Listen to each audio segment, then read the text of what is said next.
Hayyooyyaa harka fuunee daawwattoota keenya kabajamoo BFP irraa oduu gaggabaaboo yeroof qabu isin dhageessisaa hanga xumuraatti na faana tura.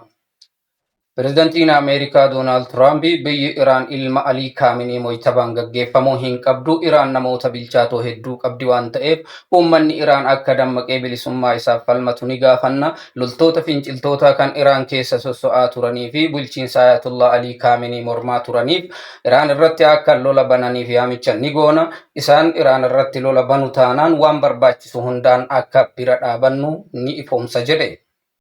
Bulchiinsa Rippaabilika Islaamaa haaraan kan Iraan gaaffii marii nageenyaa Tiraamp dhiyeesseef deebii kenneen Iraan biyya hoogganaa ishii ajjeesanii raawwatanii waliin mari'atan miti. Ani gama kootiin erga waraanatti seenee marii nageenyaa waan jedhu hin beeku. Yoo sitti mijateef warroota ajjeeste sana kaasii waliin mari'adhu jechuun deebii hadhaawaa laateef. Pireezidantiin Iraan akka beeksisetti hanga ammaatti Iraan meeshaa waraanaa durii fayyadamaa turte. Garuu kana booda teeknoolojii haaraa Rippaabilika Islaamaa maal akka fakkaatu addunyaa guutuu fi diinonni keenyas arguuf ta'an jedhe.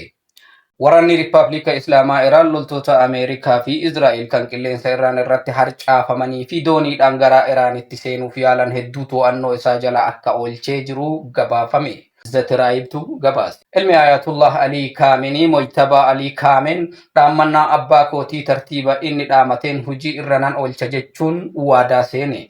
Egaan daawwattoota keenya dhaammannaa Ayatullah Alii Kaaminii ijoo ta'anii fi gootummaa isaa mul'isan wal duraa duubaan isin dhageessisa. Tokko. لا تجعلوا القضية تموت بموتي اثبتوا على عهد كما تعاهدنا معا افعلوا كل شيء اتفقنا عليه بيتين في سرنا بلجينسا ريبابليكا إسلاما دو أكوتين أكدو هنتاسسنا وادا وليفتين هنديقنا وان الرت وليف قل هندا هجي الرئولشا جيتشوتا لما المجرم الأمريكي لا يرجع عنا حتى نال الخليج عقابه عاملوا خل الخليج كالإسرائيل ودمروا كل مكان فيه جيش الأمريكا وإسرائيل أمريكا نورا هندي بتهنغ بيوت عربا أمريكا نيتي تان أدمني نكاها أمريكا الرابوه نتي وان إسرائيل فكني تان إساني فسكنا بوفة ورانا أمريكا كان دتش عربوتا الرجل هندا بربديس بلس ساجد سدي اقتلوا نتنياهو بأي ثمن لا تتركوا يعبث على المسلمين والفلسطينيين.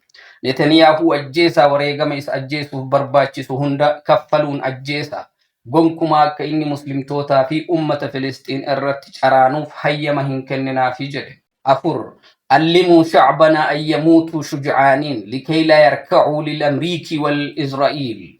Uummata keenya gootummaa barsiisa akka isaan Ameerikaa fi Israa'elii fi saganne jechuun dhaamsa gootaa kan abbaan isaa dhaammate mo'itaba Alii Kaaminii akka hojii irra oolchuu waadaa guutuu xiiqiin guutame fudhate. Egaan daawwattoota keenya kabajamoo oduun gaggabaaboo yeroof qabnu kanuma hanga oduu biraa walitti deebinutti turtii gaarii isiniin jecha viidiyoo keenya sheer gochuun chaanaalii keenya subscribe godhu akka hin daganne isiniin jenna ulfaadhaa galatooma.